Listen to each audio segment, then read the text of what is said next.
فأعوذ بالله من الشيطان الرجيم. بسم الله الرحمن الرحيم. إنما حرم عليكم الميتة والدم ولحم الخنزير وما أهل به لغير الله فمن اضطر غير باغ ولا عاد فلا إثم عليه إن الله غفور رحيم. صدق الله مولانا العلي العظيم. سبحانك لا علم لنا إلا ما علمتنا إنك أنت العليم الحكيم. আলহামদুলিল্লাহ, আল্লাহ পাকের অসংখ্য মেহেরবানি আর দয়া যে আল্লাহ তাআলা আমাদেরকে আমাদের তাফসীরের মাহফিলে বসার তৌফিক দিয়েছেন। আলহামদুলিল্লাহ। এরপরে আজকে আমরা আমাদের ধারাবাহিক তাফসীরের জন্য সূরাতুল বাকারা থেকে 173 নম্বর আয়াতে কারিমা তেলাওয়াত করেছি। এই আয়াতে কারিমার মধ্যে আল্লাহ তাআলা আমাদেরকে এই কথাটা বলছেন যে তোমাদের জন্য আল্লাহ তাআলা কতগুলো বস্তুকে হারাম ঘোষণা করেছেন। যে বিষয়গুলোকে আল্লাহ তাআলা আমাদের জন্য হারাম ঘোষণা করে দিয়েছেন, এইগুলোকে হালাল মনে করে হালালের মতো করে ভোগ ব্যবহার করা যাবে না। যেমন আগের আয়াতগুলোর ভিতরে আল্লাহ তাআলা বলছেন এই কথাটা যে মক্কার মুশরিক কাফেররা কতগুলো বৈধ জিনিসগুলোকে অবৈধ ঘোষণা করে দিয়েছে। কিছু উট, উটনি, গরু, ছাগল এইগুলোকে তারা বিশেষভাবে একটা ঘোষণা দেয়া, তারা এইগুলোকে মনে করতো যে এইগুলোকে আর খাওয়া যাবে না। তো সেখানে কিন্তু আমরা শুনে আসছি এই কথাটা আল্লাহ বলছেন না, আল্লাহ তাআলা তোমাদের জন্য যে খাদ্যগুলোকে হালাল করে দিয়েছেন সেইগুলো থেকে তোমরা ভোগ ব্যবহার করো। আল্লাহ পাক যেগুলোকে হালাল ঘোষণা করেছেন, হালাল ঘোষণাকৃত বিষয়গুলোকে যেরকম হারাম ঘোষণা করার অধিকার কারো নাই, এরকম আল্লাহ পাক যেগুলোকে হারাম ঘোষণা করেছেন সেইগুলোকেও কেউ হালাল ঘোষণা করার অধিকার রাখে না। হালাল বস্তুকে হারাম করা এটা শিরকের মতো অপরাধ। কারণ হালাল হারাম ঘোষণা করার স্বাধীনতাটা একমাত্র সংরক্ষণ করেন আল্লাহ তাআলা। আল্লাহ বলবেন কোনটা হালাল কোনটা হারাম। দুনিয়ার কোনো মানুষ, দুনিয়ার কোনো সংসদ, দুনিয়ার কোনো নেতা, দুনিয়ার কেউ এটা সিদ্ধান্ত দিতে পারবে না যে এই জিনিসগুলো আমরা বলে দিলাম হালাল সুতরাং এটা বৈধ, আমরা বলে দিলাম এটা হারাম সুতরাং এটা অবৈধ। এটা বলবার সুযোগ কোনো পৃথিবীর কোনো পার্লামেন্টের নেই। এই অধিকার একমাত্র সংরক্ষণ করেন আল্লাহ তাআলা। সুতরাং আল্লাহ পাক যেগুলোকে হালাল ঘোষণা করেছেন, কেউ যদি এটাকে হারাম ঘোষণা করতে যায় সে নিজেকে খোদাইয়ের মতো একটা দাবি করার মধ্য দিয়া নিজেকে শিরকের অপরাধের মধ্যে ঢুকায় দেয়। আবার আল্লাহ পাক যেগুলোকে হারাম ঘোষণা করেছেন, কেউ যদি এইগুলোকে হালাল ঘোষণা করতে চায় সেও নিজেকে কেমন যেন বিধানদাতা হিসাবে আল্লাহ পাকের সঙ্গে নিজেকে শরীক সাব্যস্ত করে ফেলতে চায়। এই দুইটার কোনোটার অধিকার পৃথিবীর কোনো মানব জাতিকে দেওয়া হয়নি। এই জন্য আগে যেগুলোকে তারা হালাল বস্তুগুলোকে হারাম মনে করত, কুরআনুল কারীমের অন্য আয়াতের ভিতরে আছে, তারা কতগুলো বস্তু, কতগুলো জন্তুকে ঘোষণা দিয়েছিল। একটার নাম সায়েবা, একটার নাম ওসিলা, একটার নাম হাম, একটার নাম বাহিরা। মানে ধরেন যে কোনো একটা উট একটা নির্ধারিত পরিমাণ, নির্ধারিত একটা সংখ্যা পরিমাণ যখন উটনিদের সাথে সঙ্গম করে ফেলে, তখন তারা এই উটটাকে বলতো যে এটা তাদের মূর্তির নামে, তাদের দেব দেবতার নামে এটাকে উৎসর্গ করে দেওয়া হতো। অর্থাৎ এটাকে দেওয়ার কোনো রকমের কাজ নেওয়া হবে না, এটা দুনিয়ার মানুষের জন্য হারাম হয়ে গেছে। অথচ উট কি হালাল জন্তু না হারাম জন্তু? হালাল জন্তু। এরকমভাবে কোনো একটা উটনি যদি পরপর কয়েকটা বাচ্চা দিত, মাদি বাচ্চা, এগুলোর ভিতরে কোনো ধরনের মানে নর ছেলে বাচ্চা জন্ম নেয়নি। একটা উটনি ধরেন যে কতগুলো মাদি বাচ্চা টানা জন্ম দিচ্ছে, এটাকে তারা তাদের দেবদেবতার নামে ছেড়ে দিত। ছেড়ে দিয়ে বলতো এই জন্তুটার গোশত আর খাওয়া যাবে না, এটা হারাম। এরকমভাবে কোনো কোনো সময় তারা তাদের বিশেষ উদ্দেশ্য হাসিলের জন্যে কোনো একটা উট বা উটনির কানটাকে ফাইরা এরপরে এটাকে দেবতার নামে ছেড়ে দিত, ছাইরাতে বলতো যে এটার বস্তু আর খাওয়া যাবে না, এটা আমাদের জন্য হারাম হয়ে গেছে। তারা হারাম বললেই কি হারাম হয়ে যাবে?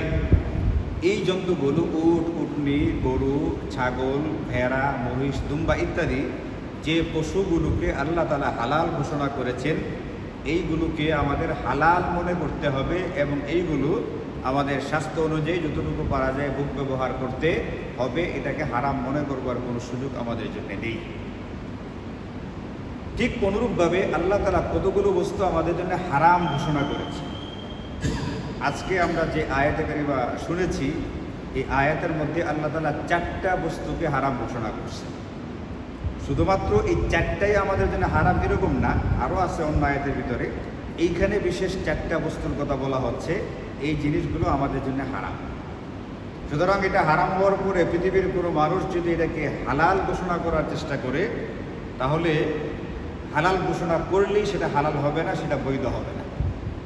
এখন কারো কাছে যদি মদের লাইসেন্স থাকে, তার জন্য মদের ব্যবসা করা বৈধ, মানে সরকারিভাবে অনুমতি দেওয়া আছে, লাইসেন্স আছে, তার জন্য মদ ব্যবহার করা সুযোগ আছে, মদ খাওয়ার তার অধিকার আছে, এই লাইসেন্স তার কাছে আছে। যদি একেবারে 300 সংসদ সদস্য মিলেও যদি এটার বৈধতার সনদ দেয়, একজন অফিসারের সিগনেচার না, 300 এমপি মিলেও যদি সিগনেচার করে তাকে বৈধতার সনদ দেয়, কোরআনে যেটাকে হারাম ঘোষণা করা হয়েছে, এটা কি জীবনে কোনোদিন হালাল হবে? বরং যারা আল্লাহ পাকের নিষিদ্ধ বস্তুটাকে হালাল ঘোষণা দেওয়ার চেষ্টা করেছে, এদের একটারও ঈমান আছে কিনা সেটা পরীক্ষা নিরীক্ষা করে কি করতে হবে, দেখতে হবে। সুতরাং অনুমতি খালি দিয়ে দিলেই হবে। অনুমতি দেওয়ার কতটুকু তোমার ক্ষমতা আছে? নিজেকে আইন প্রণেতা ঘোষণা করা, আইন দাতা ঘোষণা করা, এটা ঘোষণা করা যায় কিনা, একজন সংসদ সদস্য তার ক্ষমতা কতটুকু কোরআন সুন্নাহ দেয়, এটাকে দেখতে হবে। দেখে ওই মাপ অনুযায়ী কাজ করার চেষ্টা করতে হবে। নতুবা আম ছালা, ঈমান আমল সব শেষ, দুনিয়াও শেষ হবে আর পরকাল তো শেষ হবে। এই জন্য আল্লাহ পাকের দেওয়া, নবীজি সাল্লাল্লাহু আলাইহি ওয়াসাল্লামের পক্ষ থেকে দেওয়া নিষিদ্ধ বা হারাম যে তালিকাটা আছে, এটা আমাদের জানতে হবে এবং যথেষ্ট পরিমাণে গুরুত্ব দিয়া সচেতনভাবে সেই নিষিদ্ধ বস্তুগুলো থেকে নিজেদেরকে হেফাজত করতে হবে। এটা হচ্ছে আমাদের জন্য শিক্ষণীয়, আমাদের জন্য করণীয়। সূরাতুল বাকারায় 173 নম্বর আয়াতে আল্লাহ তাআলা বলছেন, ইন্নামা হাররামা আলাইকুমুল মাইতাতা, নিশ্চয়ই তিনি তোমাদের জন্য মৃত জন্তুকে হারাম করে দিয়েছে। তিনি মানে কি? আল্লাহ। হারাম ঘোষণা করেছেন আল্লাহ তাআলা। মৃত জন্তু, যে জন্তুটাকে জবাই করে খাওয়া, ভোগ ব্যবহার করার নির্দেশ আমাদেরকে দেওয়া আছে, এই জন্তুটাকে যদি জবাই না করে অন্য কোনোভাবে যদি এটাকে মেরে ফেলা হয় অথবা মারা যায়, সেটাই মৃত জন্তু। মুরগি কি জবাই করে খাওয়ার বিধান নাকি জবাই করা ছাড়া? এখন কোনো কারণে মুরগিটা অন্যভাবে মারা গেছে, গরু জবাই করে আমাদের ভোগ ব্যবহার করার কথা, কোনো কারণে অন্যভাবে মারা গেছে। অন্য একটা গরু তাকে গোতা দিচ্ছে, উপর থেকে নিচে গড়ায় পড়ে গেছে গা, কেউ তাকে গলা ধরে চাইপা ধরে মেরে ফেলছে, অথবা শত্রুতা করে বিষ খাওয়ায় মেরে ফেলছে, কোনো না কোনোভাবে তাকে হত্যা করে ফেলছে, বা কোনো না কোনোভাবে সে মারা গেছে, জবাই করা হয়নি। যে জন্তুটাকে জবাই করার কথা সেটাকে জবাই করা হয়নি। জবাই করা ছাড়া যদি অন্য কোনোভাবে জন্তুটা মারা যায় অথবা তাকে মেরে ফেলা হয়, তাহলে এই মৃত জন্তুর গোশত আর ভোগ ব্যবহার করার অনুমতি আমাদের নেই, অন্য কাউকে ভোগ ব্যবহার করাইবার সুযোগ নেই। এমনকি এই জাতীয় বিষয়গুলোকে ইচ্ছাকৃতভাবে জীবজন্তুকে খাওয়াইতে পর্যন্ত মানা করা হয়েছে। ধরেন যে আল্লাহ না করুক কারো একটা মুরগি মারা গেছে, এখন মানুষ তো আর খেতে পারবে না, এটা হারাম, মারা গেছে যেহেতু। সে চিন্তা করছে তার একটা বিড়াল আছে, তার কুকুর আছে, এটাকে আমি খাওয়াই দিই না, সে নিজে ইচ্ছা করে এটাকে খাওয়াইতে পারবে না। হ্যাঁ, একটা হলো সে এক জায়গায় ফেলে দিল, পরে কুকুর বা বিড়ালে নিজের আগে কী করল, আমি খাওয়ার ব্যবস্থাটা করে দিব না, আমি এক জায়গায় ফেলে দিলাম, তারা নিজের আগে ওখান থেকে কী করে ফেলছে, খাইয়ে ফেলতে পারে, কারণ তার জন্য তো হালাল হারামের মাসলা নেই। কিন্তু আমি যদি তাকে খাওয়াইতে যাই, তাহলে যে মৃত বস্তুটা ভোগ ব্যবহার নিজে করা, অন্যকে করারও আমার জন্য নিষেধ, আমি সেটাই করে ফেললাম। আমি খাওয়াইতে পারবো না, কিন্তু তারা নিজেরা খেয়ে ফেললে সেটা ভিন্ন জিনিস। এখন মাঝে মধ্যে পেপার পত্রিকাতে পড়ি, নিউজে পড়ি, বিভিন্ন মুরগির ফার্ম আছে না, এগুলোর ভিতরে একটা অসুখ বিসুখ হইয়া রোগ হইয়া মুরগি গেছে ময়রা সমান তালি। অনেকগুলো মুরগি মারা গেছে। এখন রেস্টুরেন্ট থাকে না বিভিন্ন বড় বড়, এগুলোর সাথে চুক্তি হয়েছে, কম দামি মুরগি কী করে দিয়েছে, সব মরা মুরগি এখানে দেওয়া দিছে, তারাও সস্তায় পেয়ে মরা মুরগি কিনে নিয়ে আসছে। আইজা সুন্দর করে এগুলোরে গ্রিল বানায়া বা রান্না বান্না কইরা বিরিয়ানির ভিতরে অথবা রুটি দিয়া নান দিয়া ধুমধাম করে খাওয়াই দিছে। আর গ্রাহকরাও খুব মজা করে কী করে গেছে খেয়ে, আর গ্রাহক হইতো না জেনে খাইয়ে ফেলছে। এই জন্য গ্রাহকের মৃত জন্তু খাওয়ার ভুলটা হইতো, গুণাটা হইতো হবে না। কিন্তু যে রেস্টুরেন্টওয়ালারা জেনে শুনে মৃত মুরগিগুলো কিনছে, যারা জেনে শুনে মৃত মুরগিগুলোকে বিক্রি করছে, এদের কি গুনাহ হবে না? হবে না। আল্লাহ বলছেন এটা হারাম। যেহেতু হারাম, তুমি তোমার শুধুমাত্র লাভের চিন্তায়, লাভের আশায় তুমি মৃত জন্তু যেমন নিজে ভোগ ব্যবহার করতে পারবে না, অন্য কাউকেও সেটা ভোগ ব্যবহার করাতেও পারবে না। এটা তোমার জন্য অনুমতি নেই। এখন এটা ঘোষণা দেওয়া হোক, অঘোষণা দেওয়া হোক, সোজা কথা, মৃত জন্তু যেগুলোকে জবাই করে আমাদের জন্য ভোগ ব্যবহার করার নির্দেশনা দেওয়া আছে, সেইগুলো যদি এমনি এমনি মারা যায় অথবা মেরে ফেলা হয়, অর্থাৎ জবাই করা না হয়, তাহলে সেইগুলো আমরা ভোগ ব্যবহার করতে পারবো। মাছ, সামুদ্রিক জীবজন্তু যেটা আছে, এটা বলেন মাছের যে ব্যাপারটা, এটা কি জবাই করে আমাদের জন্য খাবার নির্দেশনা দেওয়া আছে, নাকি জবাই ছাড়াও খাবার অনুমতি আছে? অনুমতি আছে না? মাছ এটা জবাই করার জন্য নির্দেশনা দেওয়া হয়নি। সুতরাং মাছটা জবাই করা ছাড়াও যদি মারা যায়, তাহলে সেই মাছটা খাওয়া কি আছে? জায়েজ। আপনি যদি বলেন যে মাছটা খাওয়া জায়েজ দেয়, মানুষ তো বিরাট পেরেশানির ভিতরে পড়বে। তো আল্লাহ তাআলা আমাদের জন্য শরীয়ত কি করেন নেই, পেরেশানির কারণ বানান নেই। শরীয়ত আমাদেরকে এই জন্য দেন নাই যে আমরা একটা কঠিনতার ভিতরে গিয়ে পড়ে যাব। শরীয়ত আমাদেরকে দেওয়া হয়েছে আমাদের জিন্দেগিটাকে সহজ করবার জন্য। ইসলাম ধর্ম এটা একটা স্বভাব ধর্ম, ফিতরাতাল্লাহিল্লাতী ফাতারান নাস আলাইহা। মানুষ যা চায়, মানুষের মেজাজের সাথে মিল রেখে ধর্মটা দেওয়া হয়েছে। এই জন্য মৃত মাছ এরা খাওয়া বৈধ আছে, জায়েজ আছে, কোনো রকম অসুবিধা নাই। পেরেশান ছাড়াই আপনি এরা ভোগ ব্যবহার করতে পারেন। হাদিসে পাকের মধ্যে আছে, নবীজি বলেন, উহিল্লাত লানা মীতাতানি, দুই ধরনের জন্তু আমাদেরকে মৃত অবস্থাতেও ভোগ ব্যবহার করার অনুমতি দেওয়া হয়েছে। সামাকু বল জারাদ, একটা হচ্ছে মাছ, সামুদ্রিক যে মাছ আছে এইটা, আর একটা হচ্ছে আপনার টিড্ডি। টিড্ডি মানে হচ্ছে পঙ্গপালের মতো একটা জিনিস, যেটা আমি পরিষ্কারভাবে চিনি না জিনিসটা কি। অনেকের মুখে যারা শুনছি, হ্যাঁ, এটা ইন্ডিয়াতে পাওয়া যায়, আমাদের এখানে নাকি এটা বাংলাদেশে নাকি তেমন একটা দেখা যায় না। পঙ্গপাল একটা জিনিস আছে, সবুজ রঙের পোকার মতো দেখছেন, এইটার মতো একটা জিনিস টিড্ডি বলে, পঙ্গপাল বলে। এটাও যদি আপনার জবাই করা ছাড়া এমনি মরে যায়, এটার খাওয়ার ওকে আছে, অনুমতি আছে, বৈধ আছে, কোনো রকম অসুবিধা নেই। তবে যে মাছটা এমনি এমনি বা কোনো কারণে ময়রা একবারে ভাইসা উঠছে পানিতে, তার ভিতরে হালকা কিছুটা দুর্গন্ধ, মানে পচে যাওয়ার একটা লক্ষণ দেখা দিছে, এই মাছ কিন্তু আবার খাওয়া যায় না। যে মাছটা এমনি এমনি ময়রা একবারে পানিতে কী হয়ে গেছে, ভাইসা গেছে, রোগের কারণে হতে পারে, অন্য কোনো কারণে, যেটা ভাইসা গেছে, এটা আবার আমাদের জন্য খাওয়া জায়েজ নাই। এটা ফিকহের কিতাবে পরিষ্কার নিষেধ করে দেওয়া আছে। আমাদের দেশে এটাকে অনেক সময় লেবু পাতা দিয়ে মুসি নামের একটা তরকারি রেঁধে তারপরে খাওয়ার চেষ্টা করে, এবং সেটা বেশ মজাদার হয়ে থাকে। মজাদার হয়েছে মূলত পচে যাওয়ার কারণে মজা বাইরে গেছে, জিনিসটা কিন্তু এরকম না। এটার ভিতরে লেবু পাতা দেওয়ার কারণে একটা সুগন্ধির মতো ভাব আসছে, এই কারণে খাইতে এটা মজা লাগে। কিন্তু যেহেতু মাছটার ভিতরে কিছুটা হলেও পচন দেখা দিছে, এই কারণে পানিতে ভাইসা উঠছে, এই মাছ আর খাওয়ার অনুমতি নেই।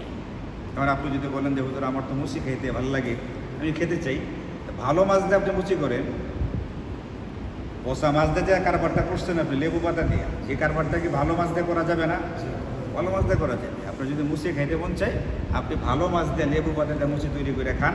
কিন্তু আপনি এই পচা মাছ যেটা ময়রা ভেসে গেছে, গাওয়া তফা যেটা পানির উপরে ভেসে গেছে, এই ধরনের মৃত মাছ খাওয়া আমাদের জন্য কি নেই, জায়েজ নেই। সুতরাং এটা খাওয়ার চেষ্টা করা যাবে না। পানির জীবজন্তুর ভিতরে আমাদের হানাফি ফিকহ অনুযায়ী, হানাফি মাযহাব অনুযায়ী শুধুমাত্র মাছ খাওয়ার অনুমতি আছে, মাছ ছাড়া অন্য কোনো জিনিস খাওয়ার অনুমতি নেই। অন্য কোনো মাযহাবে কাঁকড়া ইত্যাদি অন্য জিনিসগুলো আছে না, হ্যাঁ, হ্যাঁ কুচে না, কুচাটার একটা মশলা আছে আবার, কুচে যেটা কুচে বা কুচিয়া যেটাই বলি আমরা বলি কুচিয়া, এটার একটা মশলা আছে। এই মশলাটা একটু ব্যাখ্যা সাপেক্ষ, যেহেতু উঠাই বলছে কথাটা। আচ্ছা, যেহেতু উঠাই বলছে কথাটা একটু পরিষ্কার করে বলে দিই আপনাদেরকে। হ্যাঁ, কুচিয়া বা কুচিয়া জিনিসটা যেটা, এটা মাছ কিনা এটা নিয়ে ফুকাহায়ে কেরামের মধ্যে একটু ইখতিলাফ আছে, মতবিরোধ আছে। যদি এটা মাছের অন্তর্ভুক্ত হয় তাহলে তো সর্বসম্মতি খাওয়া এটা বৈধ আছে, কোনো অসুবিধা নেই। যেহেতু মাছ, সামুদ্রিক মাছ খাওয়া তো বৈধ, মানে পানির জলজগতের যে কোনো মাছ, পানির যে কোনো মাছ খাওয়া বৈধ। এখন কুচিয়া বা কুচে, আমাদের বাসায় যেটা কুচিয়া, এটা যদি মাছ হয়ে থাকে তাহলে তো খাইতে কোনো অসুবিধা নেই। আর যদি মাছ না হয়ে থাকে তাহলে মাছ ছাড়া যেহেতু অন্য কোনো জিনিস খাওয়া জায়েজ নেই, সুতরাং এটা খাওয়া কী হবে না, জায়েজ হবে না। এখন ফুকাহায়ে কেরামের মধ্যে একদল এরকম আছেন যারা এটাকে মাছ মনে করে, যারা ফুকাহা, যারা কোরআন সুন্নাহর যারা গবেষক, যারা গবেষণা করে ইজতিহাদ করে মাসাইল বলেন আমাদের, সহজ করে দিন ব্যাপারটা আমাদেরকে। আমরা অনেক কিন্তু কোরআন সুন্নাহ বুঝি না, এখান থেকে তারা মাসলাটা বের করে আমাদের সামনে তুলে ধরেন, আমরা সেটার উপরে আমল করার চেষ্টা করি। ফিকহ যেটা, ফিকহ এটা কিন্তু কোরআন সুন্নাহরও নির্যাস। অনেকে মনে করে মাযহাব মানতেছে, আহা কোরআন হাদিস বাদ দেশে মাযহাবে ঢুকে গেছে। এটা হলো ব্যাককলের দল, হুন্দার দল। যে বলেন আপনাকে ঘি দেওয়া হয়েছে, ঘি কি পানির থেকে বের হয়েছে? দুধ থেকে বের হয়েছে, দুধ থেকে। ঘি তো দুধেরই অংশ। এটা মানে কেউ যদি বলে ঘিয়ের সাথে দুধের কোনো সম্পর্ক না, এটা হলো বলে দুধ বাদ দেশে ঘি খায়, ঘি খায় লাভটা কি? এটা যদি বলে এই যে যেরকম ব্যাককল আর বন্ধা, কারণ প্রকৃত ঘি যেটা সেটা তো কোত্থেকে আসতেছে? দুধ থেকে। ফিকহ এটা হচ্ছে ঘিয়ের মতো, এটা আসছে কোরআন সুন্নাহ থেকে, এটা কোরআন সুন্নাহর নির্দেশ। আমি আপনি কোরআন সুন্নাহ সরাসরি বুঝি না, ফুকাহায়ে কেরাম আমাদেরকে এটা কী করে দিচ্ছে, বুঝাই দিচ্ছে। সুতরাং ফিকহ মানা, মাযহাব মানা মানে কোরআন সুন্নাহ বাদ দেওয়া এটা না, এটা কোরআন সুন্নাহই। আমি বুঝি না, তারা বুঝাই দিচ্ছে, তাদের কাছ থেকে বুঝতে দিচ্ছি। আপনাদের মধ্যে অনেকে এরকম আছেন না, মাসালা অনেক সময় আমাকে জিজ্ঞেস করেন। ওই দিন একজন জিজ্ঞেস করছে যে আজকে আসরের পরে মাসালা বলে দিলাম, ওই দিন জিজ্ঞেস করছে, ওই দিন বলতে পারিনি। উনি বলছেন ওনার এক ভাই মারা গেছে, তার বাচ্চা কাচ্চা কেউ নাই, বউও নাই, মা বাবাও নাই। তারা 5 ভাই বোনের ভিতরে এই ভাই মারা গেছে, আর 2 ভাই বোন আগে মারা গেছে, আর বাকি তারা 2 ভাই বোন আছে। ওনার নাম যিনি কি, যে মাগরিবের পরে কথা বলছিলাম দেখছিলেন এখানে, না আসরের পরে কথা বলছিলাম, কেউ খেয়াল করছিলেন? আক্কেল আলী ভাই না? হ্যাঁ, তো এখন যে ভাই মারা গেছে সম্পদ রেখে গেছে, সম্পদের কী হবে মাসালা জিজ্ঞেস করতে আসছে। উনি যে আমার কাছে মাসালা জিজ্ঞেস করতে আসছেন, আমি মাসালার সমাধানটা তাকে দিয়ে দিচ্ছি। আমি সমাধান দিচ্ছি কি কোরআন সুন্নাহ বাদ দিয়ে আমার নিজের মতো করে। নিজের মতো করে বললে তো 2 দিন আগে বলতে পারতাম, যখন আমাকে জিজ্ঞেস করছিলেন। 2 দিন আগে বলতে পারি নাই, পরে মাসালা দিয়ে তারপরে আমি তাকে বলে দিচ্ছি। তার মানে কি আমার মন মতো কিছু নাকি কোরআন সুন্নাহরই একটা বিষয়? উনি সরাসরি কোরআন সুন্নাহ থেকে বের করতে পারবেন না, আমার সহযোগিতা নিচ্ছে। আমরা ইমাম আবু হানিফার সহযোগিতা নিই, ইমাম শাফি রাহিমাহুল্লাহর সহযোগিতা নেই, অন্যান্য ইমামদের সহযোগিতা নেই, ওলামায়ে কেরামের সহযোগিতা নেই। কিন্তু ওনারা আমাকে সমাধানটা দেন কোরআন সুন্নাহ থেকেই, কোরআন সুন্নাহর বাহির থেকে না। সুতরাং মাযহাব মানা মানে কোরআন সুন্নাহ বাদ দেওয়া না, মাযহাব মানা মানে কোরআন সুন্নাহকেই মানা। এখন ফুকাহায়ে কেরামের একটা দল মনে করেন কুচে বা কুচিয়া যেটা, এটা মাছ না। তো যেহেতু মাছ না, সেহেতু খাওয়া কি নেই, জায়েজ নেই। আল্লাহ তাআলা কুরআনুল কারীমের মধ্যে বলছেন, ওয়ায়ুহাররিমু আলাইহিমুল খাবাইসা, তিনি তোমাদের জন্যে নিকৃষ্ট বা ঘৃণ্য বস্তুগুলোকে হারাম করে দিয়েছেন। ঘৃণ্য যেটা মানে মানুষের স্বাভাবিকভাবে ঘৃণা লাগে যেটা, এটা মানুষের জন্য আল্লাহ তাআলা কী করে দিয়েছে, হারাম করে দিয়েছেন। এখন যে ফুকাহাদের মতে এই কুচে জিনিসটাকে ঘৃণ্য মনে হয়েছে, তারা এটাকে মাছ ধরেন নাই, তারা বলছেন এটা কি না, হালাল না, এবং এটা হারাম। আর যারা বলছেন না, এটা অনেকটা বাইম মাছের মতো, সুতরাং এটা একটা মাছ, সুতরাং মাছ যেহেতু খেতে কোনো কি নেই, অসুবিধা নেই। এখন আপনাদের মধ্যে ওনারা এটা ফাইসালা করে দিচ্ছেন। ফুকাহায়ে কেরাম 2 দল হলেও ওনারা তো কাজ করতেন আল্লাহর জন্যে, এই জন্য ওনাদের একটা সুবিধা হলো কি জানেন, ওনারা মাসআলা নিয়ে ইখতিলাফ করতেন, মতবিরোধ করতেন। এই মতবিরোধটা, মতের যে অমিলটা, এটা মত পর্যন্ত সীমাবদ্ধ থাকতো, এটা ব্যক্তিগত হিংসা বিদ্বেষে রূপান্তরিত হইত না। আমাদের তো এক দলের সাথে আর এক দলের মিল নেই, মতের মিল না হলেই সমালোচনা করতে শুরু করি, আছে না এরকম? আগে এক ধরনের ট্যাগ লাগানো হইতো, ট্যাগ দেওয়া হইতো, পছন্দ হয়েছে না বাস, তার কোনো কথা আমার পছন্দ হয়েছে না, তাকে জামাত শিবির করে একবারে কি করে লাইছে, ধোলাই করে। এখন আবার পছন্দ হয়েছে না, এখন আবার আর একটা কি জানি বলে, মানে জুলাই বিরোধী বা এই জাতীয় একটা ট্যাগ এখন আবার লাগানো হইতেছে। মানে পছন্দ না হইলেই একজন আর একজন কি করি, শুধু মতের সাথে মিল নাই। মতের অমিল হওয়ার কারণেই আমরা একজন আর একজনের জানের দুশ্মন হয়ে যাই, বিদ্বেষ পোষণ করতে থাকি। ফুকাহায়ে কেরাম হলো ওনাদের কাছে মাসালার অমিল হয়েছে, মতের মিল পড়ে নেই, কিন্তু এরপরেও তারা একে অপরকে এই পরিমাণ শ্রদ্ধা সম্মান করতেন যেটা আমাদের চিন্তারও বাহিরে।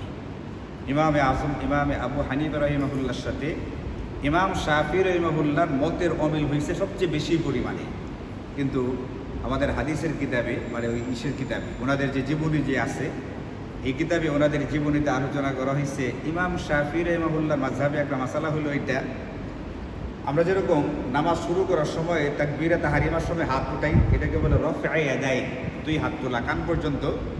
ওনার মাযহাবে রুকুতে যাওয়ার আগে এবং রুকু থেকে ওঠার পরেও এরকম রফআ ইয়াদাইন করতে হয়, হাত তুলতে হয়। আমরা তো হাত উঠাই কয়বার? শুধু একবার নামাজ শুরুতে তাকবীরে তাহরিমার সময়। ওনার মাযহাবে 3 বার, আর ইমাম আবু হানিফার মাযহাবে শুধুমাত্র 1 বার। কিন্তু ইমাম শাফি যখন ইমামে আবু হানিফাকে যেখানে দাফন করা হয়েছে দিমাশকে, ওইখানে যখন যাইতেন তিনি, ওইখানে তার কবর জিয়ারত করতেন এবং ওই শহরে যতদিন থাকতেন ততদিন তিনি নামাজে রুকুর আগে পরে এই রফা আদান করতেন না। তাকে জিজ্ঞেস করা হয়েছে কেন আপনি এটা করেন না? বলে আমরা এমন এক মহান ব্যক্তির শহরে আছি যিনি এই রফা আদানটাকে কুরআন সুন্নাহর দৃষ্টিতে পছন্দ করেন নাই, সুতরাং আমরা, এটা তো একটা ইখতিলাফি মাসালা, মতবিরোধপূর্ণ একটা মাসালা, এই মাসালার উপরে আমল করতে গিয়া ওই মহামনীষীর বিরোধিতা করতে চাই না। কি পরিমাণ আদব দেখাইছে, অথচ ইমাম আবু হানিফাকে জীবিত না মৃত, মৃত ব্যক্তিটাকে এই পরিমাণ সম্মান দেখাইছে, জীবিত থাকলে কি পরিমাণ দেখাইতেছে চিন্তা করছে। এই জন্য ফুকাহায়ে কেরাম ওনাদের 2টা দল হয়েছে, কুচে খাওয়া যাবে কি যাবে না, কিন্তু 2টা দল হওয়ার পরেও তারা আবার এই সিদ্ধান্ত দিচ্ছেন। সুতরাং মুমিন মুসলমানদের মধ্যে যাদের কাছে এটা ঘৃণা লাগে না, ঘৃণ্য মনে হয় না, বরং খাইতে খুব সুস্বাদু মনে করে, বাইম মাছের মতো মজা লাগে, তারা খাইতে চাইলে খেতে পারবে, এটাকে হারাম বলা হবে না। যদি খাইতে চান, মানে কারো যদি ঘৃণা না লাগে, তাকে খাইতে, সে যদি চাই খাবে, তার ফতোয়াটা কি দেওয়া হবে না, হারাম ফতোয়া দেওয়া হবে না, যেহেতু সকল ফুকাহারা এটা মাছ না এই ব্যাপারে কি হন নেই, একমত হন নাই। সবাই যদি একমত হইতেন যে এটা কি না, মাছ না, তাহলে এটা কি হইতো, হারাম হইতো। সবাই যেহেতু কি হতে পারেন নাই, একমত হতে পারেন নাই, এই হিসাবে কেউ যদি এটাকে মাছ মনে করে ভোগ ব্যবহার করে খায়, আপনি খাইতে না চাইলে না খান, কিন্তু তাকে বলতে পারবেন না তুমি হারাম কাজ করছো, কারণ হারাম বলতে গেলে অকাট্য দলিল প্রমাণের প্রয়োজন হয়। হারাম বলতে গেলে কোনো একটা জিনিসকে কি লাগবে, অকাট্য দলিল লাগবে। এটা হারাম হওয়ার কি পাওয়া যায় না, অকাট্য দলিল পাওয়া যায় না। এই জন্য কুচের ব্যাপারে আপনি ওপর থেকে সূচনা পারেন না, আরো জানি কেনা হ্যাঁ কি হয়, অনেক খাইছেন মাসালা জিজ্ঞেস করে খাইছেন, মাসালা জিজ্ঞেস করে সারাই খাইছে, এলে তো কুচ্চা সাপ কইতেছে না, এলে তো সাপ বলতেছে, সাপ হইলে খাওয়া যায়, এটার ভিতরে আছে কাটা, আছে কাটার মতো থাকে, এরকম আছে, এই যে বাইম মাছের কাটার মতো এটা আছে, কাটাটা আছে।